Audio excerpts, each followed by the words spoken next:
ಹಿಂದೂಗಳು ದೇವರು ಅಂತಕ್ಕಂಥ ಪೂಜೆ ಮಾಡ್ತಕ್ಕಂಥ ಆ ದೇವರ ಮೇಲೆ ಕೆಟ್ಟದಾಗಿ ಮಾತನಾಡ್ತಕ್ಕಂಥದ್ದು ಪ್ರಚೋದನೆ ಭಾಷಣ ಆಗುತ್ತೋ, ಅವ್ರು ಮಾಡಿರ್ತಕ್ಕಂಥ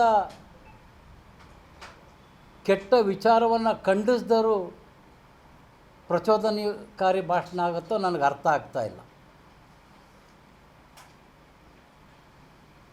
ಒಬ್ಬರೊಬ್ಬರು ಒಂದೊಂದು ದೇವರನ್ನು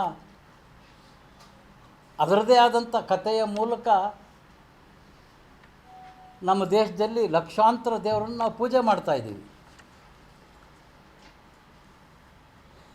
ಈ ರೀತಿ ನನಗನ್ನಿಸ್ತದೆ ಭಗವಾನ್ರವ್ರಿಗೆ ವಯಸ್ಸು ಜಾಸ್ತಿಯಾಗಿ ಅರಳು ಮರಳು ಇರಬೇಕು.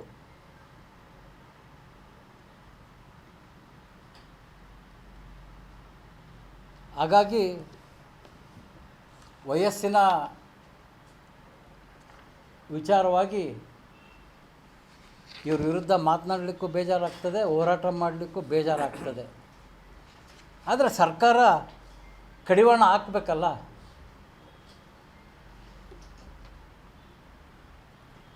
ನಂತರ ಅನಾಹುತ ಆದಮೇಲೆ ಕ್ರಮ ಕೈಗೊಳ್ಳೋದಕ್ಕಿಂತ ಮುಂಚೆ ಸರ್ಕಾರ ಈ ರೀತಿಯ ಮಾತನಾಡ್ತಕ್ಕಂಥ ಹಿರಿಯ ಜೀವಿಗಳಿಗೆ ಸರಿಯಾದ ತಿಳುವಳಿಕೆಯನ್ನು ಹೇಳಿ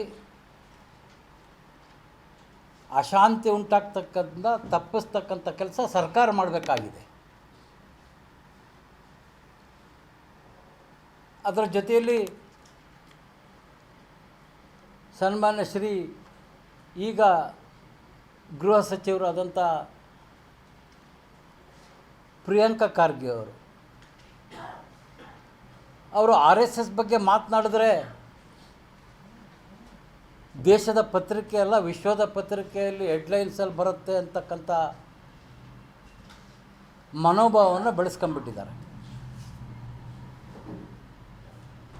AICC ಅಧ್ಯಕ್ಷರಂತ ಮಲ್ಲಿಕಾರ್ಜುನ್ ಖರ್ಗೆ ಅವರೇ 50 ವರ್ಷದ ಕೆಳಗಡೆ RSSನ ಕಾರ್ಯಕ್ರಮದಲ್ಲಿ ಭಾಗವಹಿಸಿದ್ದಾರೆ. ನೆಹರು ಮನೆತನ RSSನ್ನು ದೇಶದಿಂದ ಓಡಿಸ್ಬೇಕು ಅಂತಕ್ಕಂಥ ಪ್ರಯತ್ನ ಮಾಡೇ ಯಶಸ್ವಿಯಾಗಿಲ್ಲ. ಸುಮಾರು 55 ರಾಷ್ಟ್ರಗಳಲ್ಲಿರ್ತಕ್ಕಂಥ RSS ಇದ್ರ ಬಗ್ಗೆ ಹಗುರವಾಗಿ ಮಾತಾಡ್ತಕ್ಕಂಥದ್ದನ್ನ ಪ್ರಿಯಾಂಕಾ ಖರ್ಗೆ ಅವರು ಬಿಡಬೇಕು. ಹೋಮ್ ಮಿನಿಸ್ಟ್ರಾಗಿ ಬಹಳಷ್ಟು ಜವಾಬ್ದಾರಿ ಇದೆ. ಇವತ್ತು ನಮ್ಮ ಜಿಲ್ಲೆ ವಿಚಾರವನ್ನು ತೆಗೆದುಕೊಂಡ್ರೆ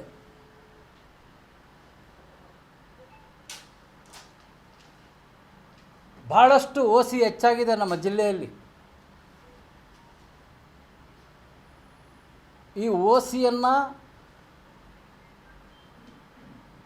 ನಾವೆಲ್ಲ ಅಧಿಕಾರಿಗಳನ್ನ ಪೊಲೀಸರಿಗೆ ವೈಯಕ್ತಿಕವಾಗಿ ಮಾತನಾಡಿದಂಥ ಸಂದರ್ಭದಲ್ಲಿ ನಜ್ರುಲ್ಲಾ ಅಂತಕ್ಕಂಥ ಗೋವಾದನ ಕೈಯಲ್ಲಿ ಈಗ ಬಾಂಬೆ ಹೋಯ್ತು, ಈಗ ಗೋವಾದವ್ರ ಕೈಯಲ್ಲಿ ನಮ್ಮ ರಾಜ್ಯದ OC ನಡೀತಾ ಇದೆ.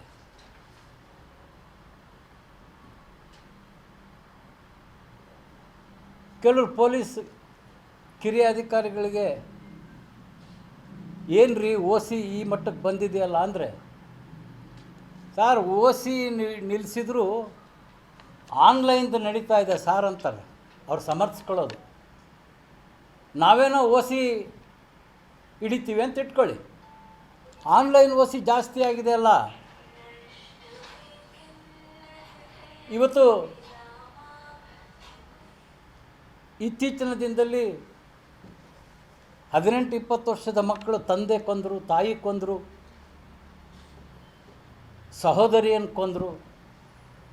ಕಾರಣ ರಾತ್ರಿ ಮೊಬೈಲ್ ನೋಡ್ತಿದ್ದ, ಬೇಡ ಅಂದಿದ್ದಕ್ಕೆ.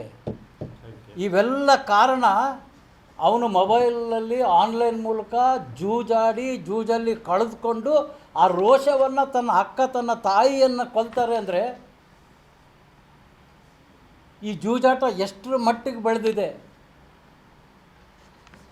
ಇದನ್ನು ತಡೆ ಹಿಡಿಬೇಕಾಗದ್ದು ಪ್ರಿಯಾಂಕಾ ಖರ್ಗೆ ಅವ್ರದ್ದು. RSS ಜನರಿಗೆ ತೊಂದರೆ ಉಂಟಾದಾಗ, ಬರಗಾಲ ಬಂದಂಥ ಸಂದರ್ಭದಲ್ಲಿ ಮೇವು ಸಂಗ್ರಹಣೆ ಮಾಡ್ತಕ್ಕಂಥದ್ದು, ಹೆಚ್ಚು ಮಳೆ ಆದಾಗ ಜನರ ನೆರವಿಗೆ ಬರ್ತಕ್ಕಂಥದ್ದು, ಕೋವಿಡ್ ಆದಂಥ ಸಂದರ್ಭದಲ್ಲಿ ಸಹಾಯ ಹಸ್ತ ಚಾಚ್ತಕ್ಕಂಥದ್ದು. ಈ ಒಳ್ಳೆಯ ಕಾರ್ಯಕ್ರಮ ಮಾಡಲಿಕ್ಕೆ ಏನು ರಿಜಿಸ್ಟರ್ ಮಾಡ್ಕೋಬೇಕಾ? ನಾನು ಚಡ್ಡಿ ಹಾಕ್ಕೊಂಡು ನಾನು ಜನಸೇವೆ ಮಾಡೋಕ್ಕೆ ನನ್ನ ಸಂಸ್ಥೆ ರಿಜಿಸ್ಟರ್ ಆಗಿದೆ ಅಂತ ನಾನು ಕೇಳಬೇಕಾ? ಪ್ರಿಯಾಂಕಾ ಖರ್ಗೆ ಅವರೇ, ನೀವು ಯುವಕರಿದ್ದೀರಿ, ನಿಮಗಿನ್ನೂ ಭಾಳಷ್ಟು ಅವಕಾಶ ಇದೆ. ಈ ರೀತಿ ಹಿಂದೂಗಳನ್ನು ಕೆರಳಿಸ್ತಕ್ಕಂಥದ್ದು, RSSನ ಬಗ್ಗೆ ಟೀಕೆ ಮಾಡ್ತಕ್ಕಂಥದ್ದು, ಇದರಿಂದ ನಿಮ್ಮ ಭವಿಷ್ಯ ಇದೆ ಅಂತ ತಿಳ್ಕೊಂಡ್ರೆ ಈ ರೀತಿಯ ನಡವಳಿಕೆಯನ್ನು ಮಾಡಿ ಬಂಗಾಳದಲ್ಲಿ ಏನಾಯಿತು TMCಗೆ ಅನ್ನೋದು ತಮಗೇನಾದರೂ ಗೊತ್ತಿದೆನಾ?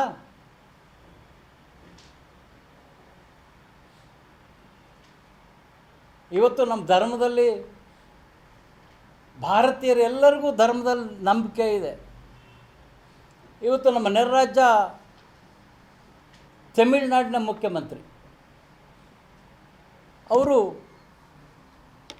ಕ್ರಿಶ್ಚಿಯನ್ ಧರ್ಮವನ್ನು ಸ್ವೀಕರಿಸಿದರೂ ಕೂಡ ಇವತ್ತು ಕೊಲ್ಲೂರು ಮೂಕಾಂಬಿಕೆಯ ಆಶೀರ್ವಾದಕ್ಕೆ ಯಾಕೆ ಬರ್ತಾರೆ? ಇದನ್ನು ಅರ್ಥ ಮಾಡ್ಕೋಬೇಕು ಪ್ರಿಯಾಂಕಾ ಖರ್ಗೆ ಅವರೇ.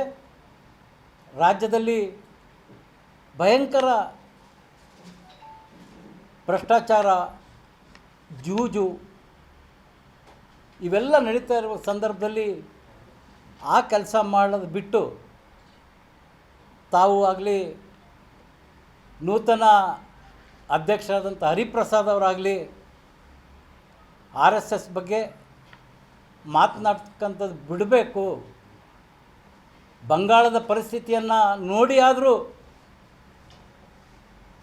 ಇವರಿಗೆ ತಿಳುವಳಿಕೆ ಬರಬೇಕು ಅಂತಕ್ಕಂಥ ಮನವಿಯನ್ನು ಅವರಿವಾಗ ಹೋಮ್ ಮಿನಿಸ್ಟ್ರು ಮನವಿ ಮಾಡ್ತೀನಿ.